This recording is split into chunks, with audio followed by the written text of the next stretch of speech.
Today we have the honor of having a guest speaker, great friend, great leader, great Yes. man, husband, and all, Ed McCabe. It's a pleasure to be here with you guys. No, the pleasure is ours, It's man. definitely ours. I mean, for that kind of intro, I feel like I should pay you. This is like, that's just too much. But thank you. That's so good. Yeah, with, that's so with the good. time that you've invested in being a mentor of mine and sitting down with me, doing lunches, doing coffee, man, I owe you. Thank you. That's so Seriously, kind of you. Thank you so much. No, it's been my blessing. It's my pleasure. It's one of the things I feel like I'm supposed to be doing in this chapter in my life. And it's just like every day that I have an opportunity to meet with people, that's my best day. I love that. Absolutely love it. So thank you. I can tell. You're living your best days. Oh, God. And that's why you're in this room right now. I feel like He's goals, man. Goals. he's got some goals that are set. But our topic that we wanted to talk about is how to find a mentor. Yeah. I've had a lot of friends, young, older, who are craving mentorship. Yeah. Looking for a leader that they could have right beside them in a season where, as a husband, father, friend, it can be difficult. You know, there are seasons in life where it's like you're looking for answers. And I've heard it said this way, that it's if you try to figure out how, there is always a who that can help you with the how. Yeah. The W is in the wrong place. Yeah. So defining a mentor, I feel like that's where we can start with this conversation. It's like, how would you define being a mentor, and also like some of the mentees that are out there that are ready to be mentored in this season? How would you define mentorship as a mentor? Well, I think one of the things I would suggest is that it doesn't have to be formalized. You don't have to have a formalized relationship with someone to learn from somebody else. Interesting. You know, so as I think back to when I first, in the mid '80s, when I first got in business, working in a business environment. When I first got out of school, I was a teacher and a coach, right? Okay. But when I started doing that, what I did was I learned through observation. Like there were people that were living lifestyles and had things. And when I'm not talking about things, I'm talking about relationships and how they conducted themselves from a business perspective, how they interacted with their wives and kids, that I wanted that. Wow. So it was lack in my own life, and I saw something that I wanted, so I started to emulate their behavior because they represented something that I wanted to try to achieve at some point in time in my life. Wow. So, and then what I've subsequently learned is that you don't have to have a formalized relationship. It's good to have those kind, Right. but at times you can just observe people and watch and see how do they conduct themselves in a meeting. What are the things that they do? How do they prepare? All those kind of things, and incorporate that in your life, and it's going to help you grow. So it doesn't have to necessarily be a formalized thing. But if you're asking me, like, how do you identify people? I would suggest that there's a couple things that you want to see. You want to see consistency in somebody's life. Yeah. You want to see alignment in somebody's life. You want to make sure that what they say and what they do align, because that develops trust, right? So I think those are a couple of things that you think about. I mean, I've had relationships where typically in business, people that I reported to that were really good leaders that poured into me and cared deeply about me and helping my professional growth, but then also that impacts my personal growth too. Yeah. Because you can't separate the personal from the professional. You just cannot. That's so true. Yeah, that's something I was going to ask you about. Like, should you separate the two, and what's the difference in having a mentor for one and the other? You know what I mean? Like, should you have a mentor for your professional life? Should you have a mentor for your personal life? Or should we be looking for a well-rounded mentor? Like, does it matter? And should you be looking for both in one? That's a really interesting thing. I think you have to have both in one because you can't separate the two. Okay. Like, I want someone that can exemplify what it means to be an honorable person that cares deeply for other people, whether or not it's in business or whether it's outside of their business. Now there may be times that somebody is really good and they're really good professionally, and there's things to be learned from that person. But my preference has been, and the people that have most impacted me, if I take a step back and I think about the people that have most impacted me, that there are people that I knew cared for me personally, but they were really good professionally, right? So I'll give you just a story. Stories are always better than facts, I think. But I agree. but so, like, I remember after the birth of our second child, I had my first what I felt like was really impactful boss in Memphis, Tennessee. I had just started my working in the medical device industry, and I worked in the medical device industry for 35 years. But right then, we were just getting started. We'd had our second child. They were 22 months apart. And I remember Charlie calling me one day and just saying, hey, Ed, I just want to make this offer to you. I know that you and Pam, money may be tight right now. You got 2 small kids, starting out in your career, right? We can all relate to that. Yeah. And he said, I've got this lake house. And he goes, why don't you and Pam go up there for a long weekend? Because I'll give you the keys. I'll even give you the keys to the boat. I didn't even know how to drive a boat. I mean, I was taking my life and the life of my kids in my own hands. But anyway, Charlie said, yeah, go up there and take your boat. And matter of fact, take your brother-in-law. He knew my family, right? Take your brother-in-law and sister-in-law, their kids. Go up there for a long weekend and just get away. You know how powerful that is? He would just say, wow, go use my lake house. Yeah. Get away for a weekend. I know this is important. And so those kind of things impact you, right? And so you look at somebody and you say, man, he cares about me. And so when they say something insightful or they give you some kind of idea or whatever, thought about how you could be better, then you take that to heart because they care about you. Yeah. I love that so much. I think as you were talking through what a mentor should look like, you embody that. I think that's the thing in our day and age is there's a deficit of trust out there, especially with all that's going on, especially with different influencers who aren't holding that character trait to the level of trust that we want, if that makes sense. And I think that's where a lot of people in society today are on edge because of that deficit of trust. So, but I feel like you embody that because I've seen that consistency. Matter of fact, I saw that consistency in your son. That's how we kind of connected. Through Connolly, Through Connolly. And because I was the youth director at Shoreline City and Connolly was under my leadership in the internship. Okay. And then full circle, I transitioned out as a youth director, and then I meet Ed McCabe at this other company, and then he tells me about Connolly. I'm like, wait, you're Connolly's dad? What? And then I just observing from what you were doing in the company, and I was like, wow, like I need to spend more time with this guy, with this man, because of what I saw through his son, which is a great testament of mentorship and leadership. But I know you've told me your story, and I know you've kind of had a very interesting journey of trying to figure out how to live life, essentially, as a man, to be able to provide all these things. But I think you and I, especially as fathers, as husbands, as leaders, if you will, would you like to share some of your story, how like nothing's perfect, but what I see today is like you were able to keep moving forward no matter what? Oh gosh, how much time do we have? I mean, that's a loaded question. It's a journey, and I mean, I'll be very candid. I'm not the man that I was when I first got married. Wow. I mean, I wasn't a good father. I probably wasn't the best husband. I was so driven and motivated because I'd grown up poor, right? And I've talked to you guys about that. And so there's a mentality that creates that says, I don't ever want to experience that again. Wow. I want to be successful. I don't have to worry about like, hey, is there going to be enough food to eat tonight? Those kind of things. Yeah. And so that I think, and God opened tremendous opportunities for me too. I mean, I got a scholarship. I was the first person to play football at a small private Christian school in Springfield, Missouri, Evangel University, and that was really a defining moment. Going to the school and being exposed to things that you hadn't ever seen before, right? I mean, it's hard for you to dream if you've never seen it. Wow. Isn't that crazy? That's a good point. Yeah. Yeah. And so that's why I think it's so important to get to expose people to new thoughts, new ideas, and so on, because you can become closed-minded and set in your ways if you never see something else that challenges you to think differently. Yeah. Right? Wow. Yeah. So that was the first thing that probably was transformative. And I remember there was I got a person that was a mentor there. I mean, he didn't know it, but it was the president of the school. I had such admiration for Robert Spence. I mean, he was probably the first guy that I knew that wore a suit to work every day. Really? Wow. Yeah.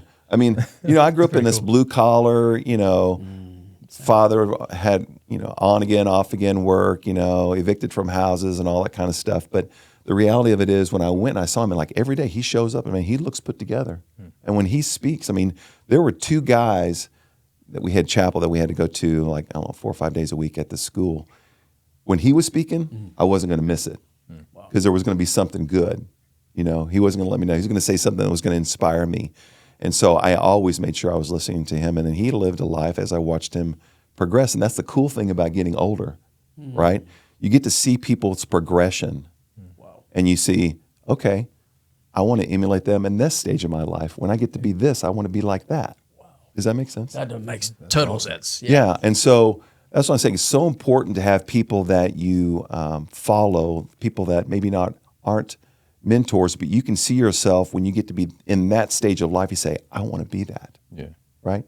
That's so good. Curious, Brian, what connected you to Ed? I know mine was a little different because I literally ran into him, and then I was able to be exposed to his expertise and his character. But what about you, man? Yeah, so my personal character building came by way of, honestly, when I decided to become a member of Shoreline City, right? And how long have you been there, Ed? 12 years in So you've Easter. been there since the beginning, right? Just about. And for me, it'll be 10 years the Sunday after Easter. Oh, wow. Wow. Right? So I've seen you coming and going, but I don't think we ever spoke, but I seen the way you carried yourself, your daughter, your son-in-law, your wife. Like, I seen the transition and the interactions between you all, and I admire that, right? And so we're talking, 10 years now? But about 2 years ago, when I turned 40, man, I woke up and I was like, man, like God has blessed me. Like, I got a business, I got a wife, I got a community, but I don't have a mentor. Interesting. Like, I don't have anybody saying, Brian, you're doing good, or accountability, or checks and balances. And I was like, if God is good without the accountability, what can he do if I went out and looked for it? That's good. Wow. So what you didn't know, Ed, and I was just sharing this with Joe earlier, was I've actually been looking for mentorship when I found you, or when, not necessarily found you, right? But when I approached you. And we ran into each other randomly at the Frisco campus. Yes. That was my first time ever going there. Oh, wow. Ever going there. That's And seen Ed, and we immediately connected, Yep. right? And so, man, thank you for that. Like, just thank you for bringing me on and saying, hey, let's do lunch. Let's do coffee. I'll read this book with you. I'll pour into you. Yeah. Right. And like God has just been so good through that interaction that we've been able to have for the last few months or so. Yeah. It's been great. It's never tiresome. I'm totally filled up, poured into, and I'm a better man because of your time and attention in my life, man. So thank you. Well, Yeah, I'm I don't better. think I ever told you that I was actually in the process of, looking for a mentor when I met you. wow. Well, I'm better because of you guys. I want you to know that too. Here's the reality of it. I've found in my life that if I have a commitment that requires me to invest, right? Because you don't want to show up and not have anything to say. Yeah. So you need to be current. Like, I read the Wall Street Journal every day. There are lots of books that I'm reading. There are lots of questions I'm asking myself, like about various things, like, what does God have to say about Israel and all of these different things. And you want to be able to have conversation with people. So you have to continue to read and educate. It never ends.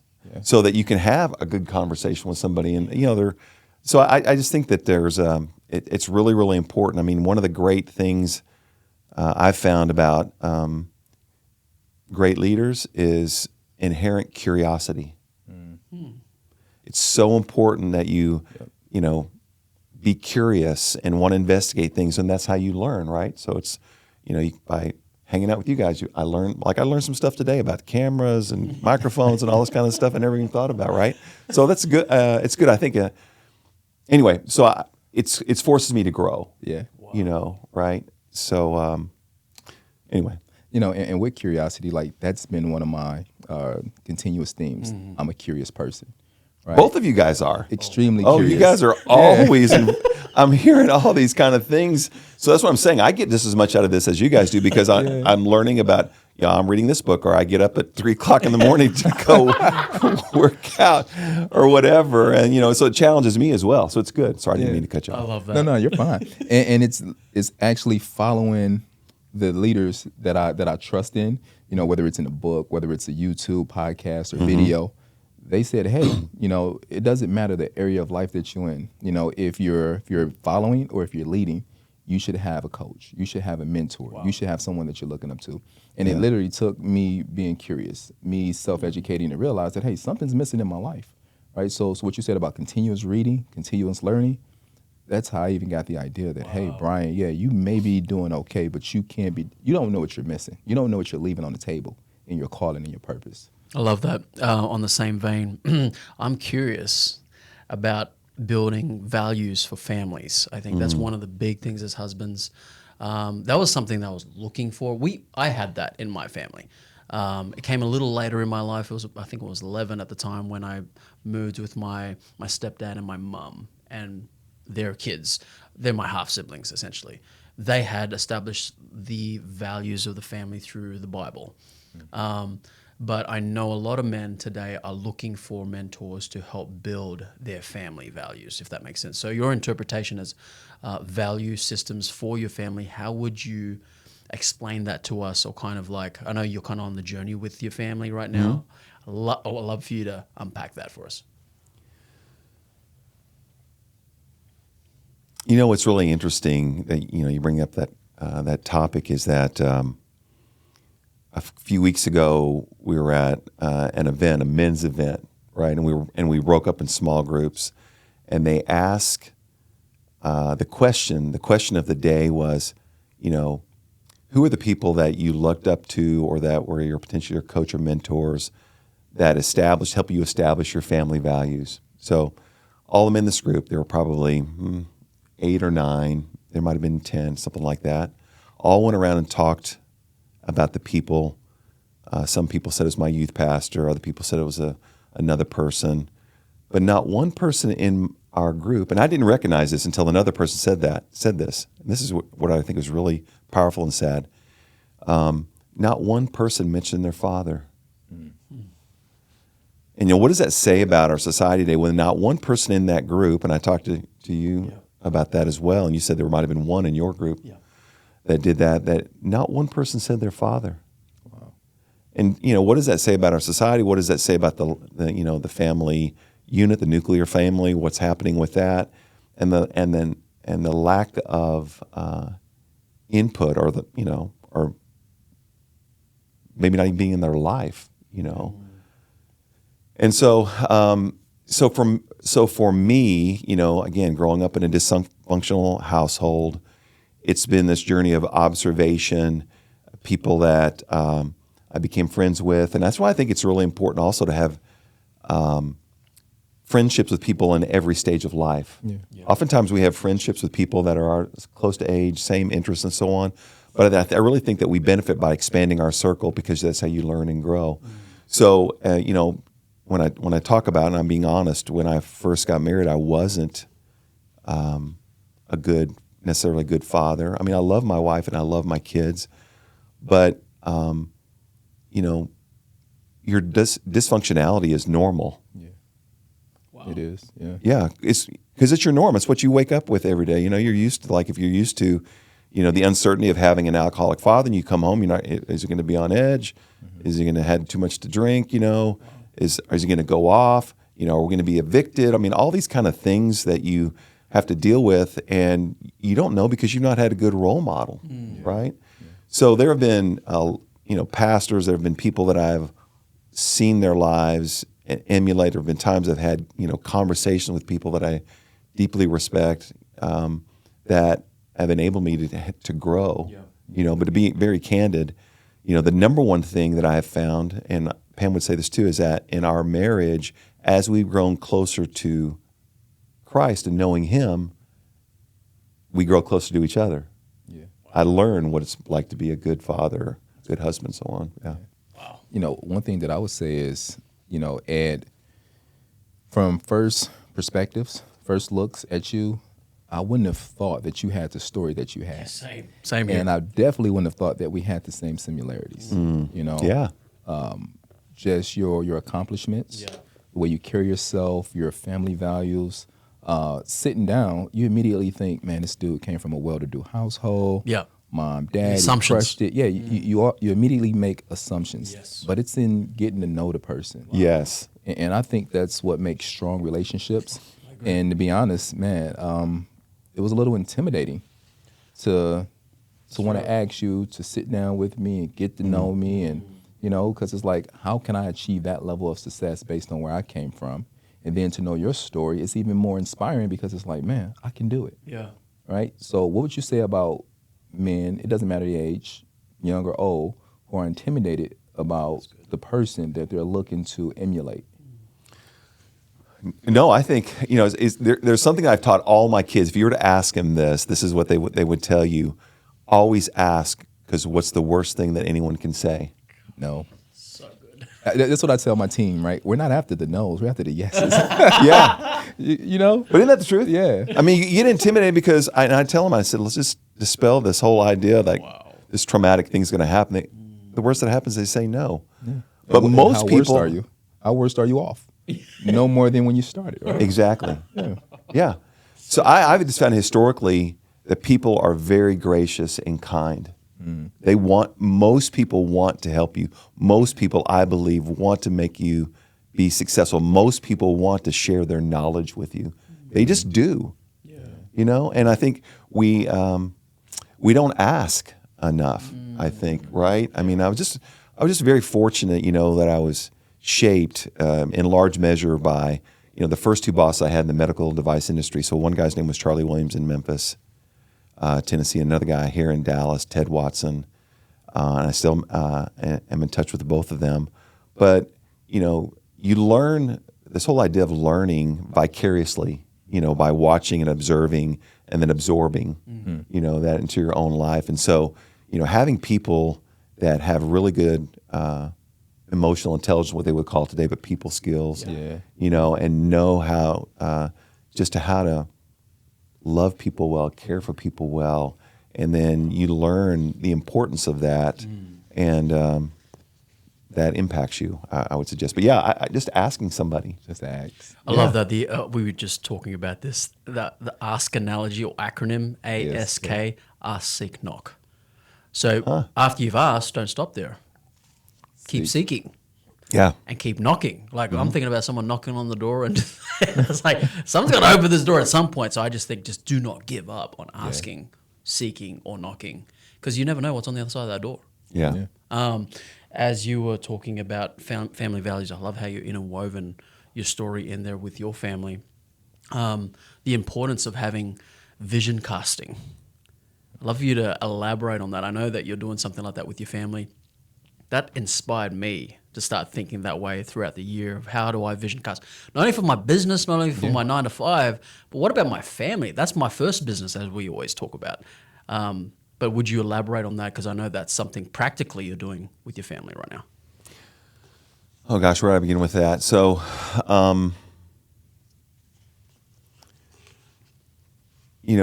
I think we all want to be people of influence. Yeah.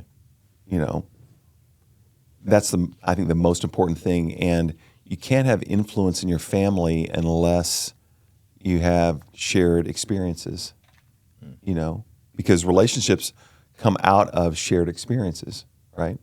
So one of the things, and I give my wife a tremendous amount of credit for the family that we have because she was raised in a family where, man, people were tight. It was like her parents were from Arkansas. Her dad was from this little community north of Conway, Arkansas, about an hour and a half from Little Rock. Her mom was like in Stuttgart, Arkansas. Have you ever been to Stuttgart, Arkansas? No. I've been to Arkansas, but not. Stuttgart is like. I've rode through Arkansas. It's just like two things you'll remember about Stuttgart. It's flat and there's lots of mosquitoes. I mean, it's a farmer's dream. But I mean, anyway, that's where her mother grew up in this community in the like the Delta, the Mississippi Delta. But anyway, so the reality of it is that her parents placed a tremendous amount of value on their families, and so almost lots of times, like Pam would say at times, almost every weekend, they would load their kids up and they would go back to Arkansas to be with aunts and uncles, grandparents. We've talked about this a little bit, that this extended family that's not present in a lot of people's lives, and so that was important to her. And so when we got married, she made sure that was passed along to our family, because I'm an only child. My parents had a horrible marriage. I was an only grandchild on one side of my family. And so it was, I didn't have this big extended family that had a level of influence and created this desire to want to be together, right? But Pam's family had that. And that was one of the things that I recognized when we were first started dating, that I wanted that. And one of the things I think that attracted her as we dated for almost 3 years before we got married is like, I love her family. They're so amazing. They enjoy being together. They look forward to holidays and all that stuff. So I think creating that sense of, by spending time together, so that's what we've done with our family to come full circle. Pam made sure that our kids were involved with family back home in Memphis even after we moved to Dallas. And then the other thing I think that's really important is your family of choice. Oh, wow. You're talking about your community. Okay. Yeah, you mentioned that, Brian, right?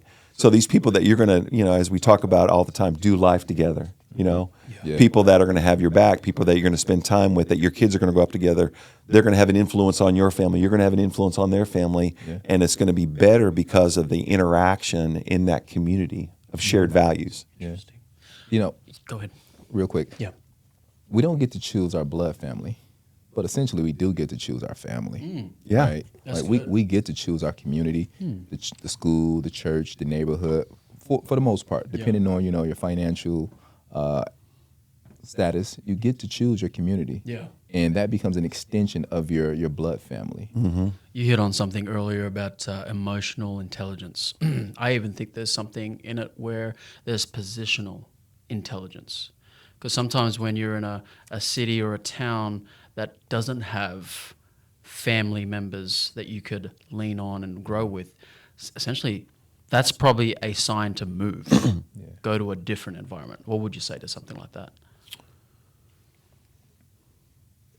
Because I know there's a lot of people that make that excuse. So like, I don't have anybody, Well, you have to. I mean, I'll give you another example. So in December of '88, we made the decision. There was an opportunity for me in my career. I was working for the Dave Vault division of Bard, and so we decided it was very hard to move from Memphis to Dallas, right? And what made it hard? We had a great church. We had a lot of other young couples that we, were all had gotten married about the same time, started having kids together. We had a lot of very, very strong relationships.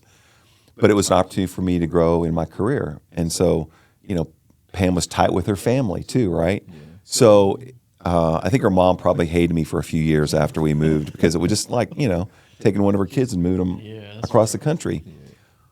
But in that move, it was very good because when we moved here, Joe, to your point, we didn't know anybody. Wow. I mean, the closest friends of ours, we were living in Plano, and the closest friends of ours was a couple that lived in Red Oak, like an hour away. It's on the other side of Dallas. Other side of Dallas, That's a drive. Yeah, south of Duncanville. So See, I don't even know where that is. That's a drive. Yeah, and so we would get together with them periodically. They would come spend the weekend at our house or whatever. But we didn't know anybody, so it forced us to grow as a couple, right, and as a family. And we grew in our faith. We grew in our marriage. Our marriage got better. Trying to find a church. All these things helped us to grow, and I think that also solidified our family, right? So again, I give a lot of credit to my wife because there was a negotiation that took place, right? So there's a negotiation that took place. Like Pam's like, okay, I'm leaving my family, all the things that are really, really important to me. So I need a new Ford Aerostar minivan. That was one of the things. When you told me that, I was like, she really asked for a minivan? She wanted a minivan? He's like, yeah, a minivan. Oh, man, I get behind the wheel of that thing. I feel like the testosterone is sucked out of me. It was just like, so. But, the reality of it was like, no, I want to have a reliable vehicle that I can pile our kids in. We had 2 kids at the time. And I can go home whenever I want to, right? So, and then there was that. And then the other thing that she said to me, which is really insightful as well, she said, I was so obsessed with my career, trying to advance my career, and then all the things that I needed to do to release. So I played basketball, during basketball, 2 or 3 nights a week, and I was working out and doing all that kind of stuff. And she said, Ed, if we move, that has to change. I don't mind. She goes, I don't mind you. I know you need a release, right? But the reality of it is, you need to do that at a different time so it doesn't affect the family. So if you want to play basketball, do it in the morning at 6 or 6:30. Do it on a Saturday morning so that you can be with us. Present. Yes. Yeah. Yeah. And so I did. You know, I think one of the main things that we have in common, and we all know this, is that we're transplants. You know, Yeah. being from Michigan myself, being from a whole other country, with Joe, Australia, man. Like, and as you get to know our stories and as we share our stories, like our move has been the best thing that has ever happened to probably our family line. Yes. Right. Yes. And it's the biblical story. Like there's movement from beginning to end. Yes. Everybody is called to move, or either they're pushed, they're forced to move. And that move ended up turning out being the best thing that could have happened to them. And I know this is like a duh statement, but wherever there is growth, there's always a discomfort in the process. And I feel like both you and Pam felt that discomfort of moving, but also you had to be in your discomfort of like leaving some of your hobbies and the things that keep you filled up. I want to hear your thoughts on this because this is something we've talked about. And I know we kind of touched on it a little bit personally, but thoughts on generational wealth building. I know that's been something that's been talked about in different platforms, but like your thoughts on generational wealth building, because I think a lot of men today, I fell into this category of I got to work so hard to provide for my family, for my kids, right? It sounds great, but it comes at a cost. And I love what you said about not being present, or you want to be present. Either you're not there or you are there. I heard your greatest superpower is your availability. It's an ability to be there, be present with your children. So thoughts on that, and I'm curious to hear your thoughts too, Brian, but I know generational wealth building has been a big topic nowadays, especially when people have a drive or a goal to achieve for their family. So as I think about this, I think, like, what do you mean by generational wealth building? Because it can mean a lot of different things. The most important thing to me is knowledge. Ooh. Yeah. Right? Yep. Yes. I mean, I can give my kids money, but if they don't know have the understanding on how to spend it, it doesn't really matter, right? So I think the most important thing that we can do is that we can pass along the things that we've learned about, how do you build wealth? I mean, and again, those are all things that I grew up and didn't know that, and I had people like here's another story. All right, so I was working with Charlie Williams, the Dave All division of Bard, and I was a sales rep in Memphis, Tennessee, and I was probably 26 at the time. So one day we're having lunch, and Charlie says, "Ed, are you investing in your 401k?" And I said, "No. Should I be?" And he goes, "Yeah, you have to do that. It's your future, Trust me, you need to be putting at least 10% of your income into your 401k. And so Charlie said it. So I believe it's like, yeah, this is the gospel. So I go home and I tell Pam, I said, tomorrow we're investing 10% of our income in a 401k. And she goes, "Have you lost your mind?" Because we said we had 2 small children. We had a mortgage. She goes, "How are we going to do that?" And I said, "I don't know." But it was the first time that we established a budget. Yeah. We started looking and seeing, like, okay, how much money is coming in? But more importantly, how much money is going out? Yeah. But from that point in time, I think it was probably like 27, that was a defining moment. Defining moment.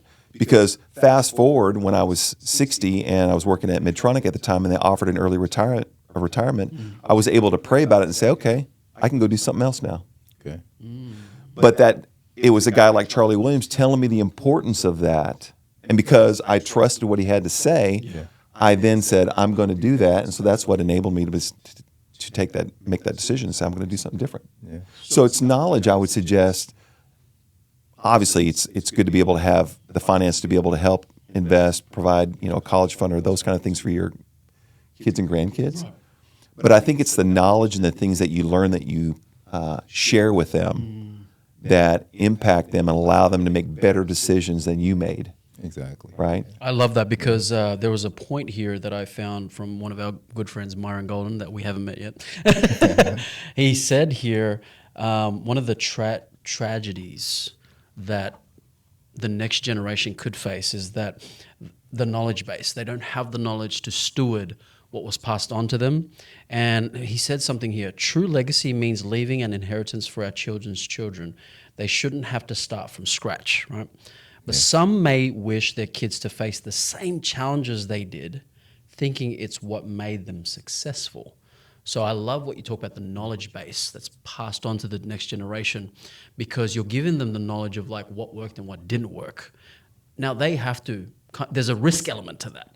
They have to experience their own journey, as well as put in a place of leverage, because I know that they're not going to experience everything the same way you did, especially the challenges that we face.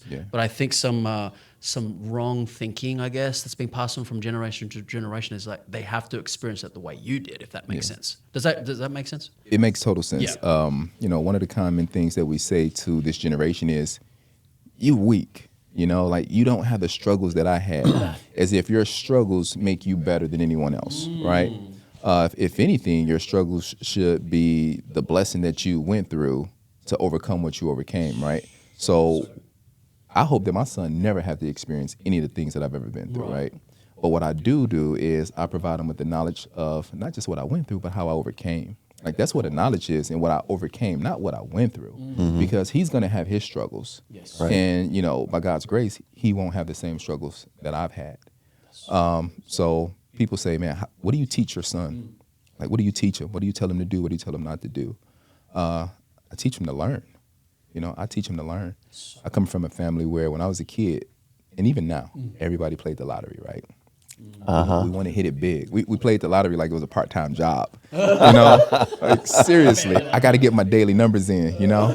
And then at one point, it went from just one a day to now they draw the numbers 3 times a day. So it was, you know, and I remember being a kid saying, man, like, I don't know what to do with money. Like I was a child and I was thinking to myself, I do not know what to do with money.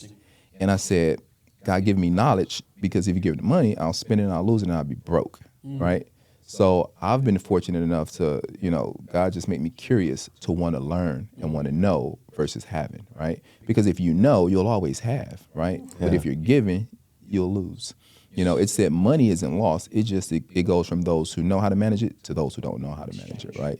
So I love the knowledge aspect. I'm definitely on accord with that, because you can teach a man how to fish. Or you can feed a man, but if you teach him how to fish, he'll feed himself. That's so good.